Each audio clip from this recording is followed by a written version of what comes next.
আজ Durand cup final এবং তার সঙ্গে ডার্বি, ফলে দুই দলের সমর্থকদের কাছে আজকে একটা বিশেষ দিন বলা চলে। যদিও ঘটনা এটা প্রথম নয়, এর আগেও এরকম ঘটেছে যে ফাইনালে, ডুরান্ডের ফাইনালে ডার্বি পড়েছে, কখনো মোহনবাগান জিতেছে তো কখনো ইস্টবেঙ্গল জিতেছে। তবে কারেন্ট সময় বা গত কয়েক বছরে যা রেজাল্ট দেখছেন, বাস্তবে কিন্তু টোটাল রেজাল্ট তা নয়। এখনও ইস্টবেঙ্গল অল্প হলেও কয়েকটা বিষয়ে এগিয়ে আছে মোহনবাগানের থেকে, যদিও ডুরান্ড কাপ জয়ের দিক থেকে ইস্টবেঙ্গল একটু হলেও একটা ম্যাচ একটা ট্রফি পিছিয়ে আছে। খাতায় কলমে মোহনবাগান অনেকটাই এগিয়ে ইস্টবেঙ্গলের থেকে। বিভিন্ন দিক বিচার করলে আপনি দেখতে পাবেন, খেলার ধরন বিচার করলে আপনি দেখতে পাবেন, কিন্তু এটাও বলে রাখা দরকার ডার্বিতে এই সমস্ত স্ট্যাটিস্টিক্স বা এই সমস্ত জিনিস কোনো কাজে লাগে না।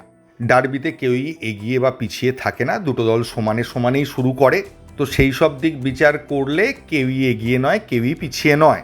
তবে আমার ব্যক্তিগতভাবে মনে হয় যে ইস্টবেঙ্গল তুলনামূলকভাবে বেশি ভয়ঙ্কর হবে আজকের খেলায়। তার কারণটা হচ্ছে ইস্টবেঙ্গলের জেতার তাগিদ প্লাস বদলার তাগিদ। গতকালের ভিডিওতে বলেছি এতদিন ট্রফি পায়নি ডুরান্ড কাপ, অন্য ট্রফি পেয়েছে, সেটা জেতার একটা তাগিদ তাদের মধ্যে থাকবে। অ্যান্টোনিও লোপেজ হাওয়াস কোনোদিন ডার্বি হারেনি, লাস্ট ম্যাচে মোহনবাগানের কাছে ডার্বি হেরেছে, সেটার বদলা নেওয়ার একটা তাগিদ তাদের মধ্যে থাকবে।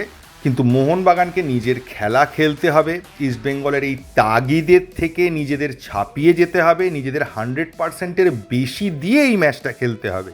আমাদের কোচ প্যানাজিওস তো রয়েছে প্লেয়ারদের পাশে, সব রকমভাবে তাদের সাহায্য করছে।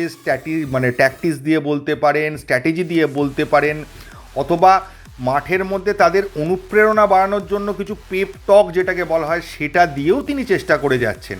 এবার প্লেয়ারদের শুধু নিজেকে উজাড় করে দিতে হবে মাঠে। যেহেতু ইস্টবেঙ্গল জানে তারা পিছিয়ে আছে, তাই তারা অনেক সাবধানভাবেই খেলবে বা সাবধানী হয়েই খেলবে, যেটা মোহনবাগানের ক্ষেত্রে একটা চাপের হতে পারে। মোহনবাগান কিন্তু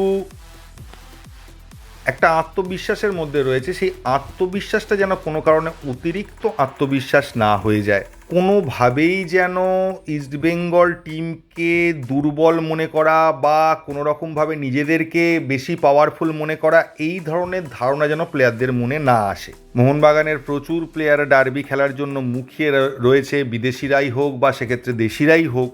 এবার ডার্বি খেলাটা তো আর 5টা খেলার মতো নয়, প্রত্যেকেই খেলতে চায়, অংশগ্রহণ করতে চায়, কিন্তু ডার্বির আসল যে জায়গাটা লুকিয়ে রয়েছে, কেন এই ম্যাচটা অন্যান্য ম্যাচের থেকে আলাদা, সেটার কারণ হচ্ছে একটা ফাইনাল। ভাবুন, ওয়ার্ল্ড কাপ ফাইনাল আর ওয়ার্ল্ড কাপের অন্যান্য ম্যাচ কিন্তু একই রকম হয় না। কারণ যে দুটো টিম খেলতে নামে তাদের কাছে শুধু একটা ম্যাচ জেতার জন্য তারা নিজেদের সব কিছু উজাড় করে দিতে রাজি থাকে। ডার্বির ম্যাচটাও হচ্ছে খানিকটা এরকমই, সম্মানের লড়াই, ঐতিহ্যের লড়াই, চিরপ্রতিদ্বন্দ্বীকে হারানোর লড়াই, এবং আজকের খেলায় এক্সট্রা কি যে চিরপ্রতিদ্বন্দ্বীকে হারিয়ে কাপ জেতার লড়াই। সেদিক দিয়ে বিচার করলে লাস্ট ইস্টবেঙ্গল কিন্তু আইএসএলে মোহনবাগানকে গোল পার্থক্যে হারিয়ে চ্যাম্পিয়ন হয়েছিল, যেটা বলতে পারেন চিরপ্রতিদ্বন্দ্বীকে হারিয়ে চ্যাম্পিয়ন হওয়ার কাছাকাছি। ফলে মোহনবাগানেরও সুযোগ আছে সেই জিনিসটাকে রিপিট করার এবং এবারের ফলটা আমাদের দিকে করার। এবং শুধু প্লেয়ারদের মানসিকতা নয়, মাঠের অ্যাম্বিয়েন্সও যদি বলেন, সেটা ডার্বির ক্ষেত্রে একটা অন্য লেভেলের অ্যাম্বিয়েন্স থাকে। এত দর্শক মাঠে, দু দলের জন্য গলা ফাটাচ্ছে হাজার হাজার দর্শক, সেই শব্দ ব্রহ্মের মধ্যে খেলা, এটাও প্লেয়ারদের কাছে একটা বড় চ্যালেঞ্জ। যারা প্রথমবার ডার্বি খেলছে তাদের কাছে একটা চাপের জিনিসও হতে পারে, তারা নার্ভ কন্ট্রোল নাও করতে পারে বা কন্ট্রোল হারিয়ে ফেলতে পারে এই রকম সিচুয়েশানে। যারা খেলেছে তারাই জানে, আর যারা মাঠে গেছে তারা মাঠের সিচুয়েশান জানে। মোহনবাগানের হয়ে তুরুপের তাস কারা হতে পারে। দেখুন, ডার্বিতে লিস্টনের একটা ভালো পারফরমেন্স থাকে, তাই এক্সপেক্ট করতে পারি লিস্টন কিছু করে দেখাতে পারে, এবং লিস্টন গত কয়েকটা ম্যাচে সেইভাবে পারফর্ম করতে পারেনি, যদিও লাস্ট ম্যাচে তুলনামূলক ভালো পারফর্ম করেছিল। তো লিস্টনের কাছে একটা তাগিদ থাকবে কিছু করে দেখানোর। সাহাল প্রত্যেকটা ম্যাচে ডিফারেন্স গড়ে দিচ্ছে, তার সঙ্গে ছাংতে মুখিয়ে আছে ডার্বি খেলার জন্য।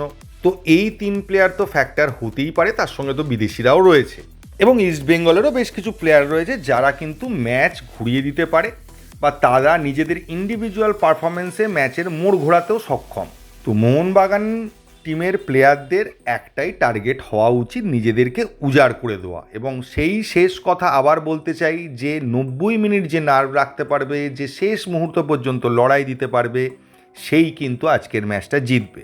তো আজকে আর বিশেষ কিছু বলবো না, এই ভিডিওটা ছোটই রাখতে চাই। বিকেলে লাইভে আসছি, একসাথেই ডার্বি দেখব। তো দেখা যাক কি হয়, হোপ ফর দ্য বেস্ট। আশা করি মোহনবাগান শেষ হাসি হাসতে পারবে। এই আশা নিয়ে ভিডিও এখানেই শেষ করলাম। থ্যাংক ইউ, ধন্যবাদ এবং জয় মোহনবাগান।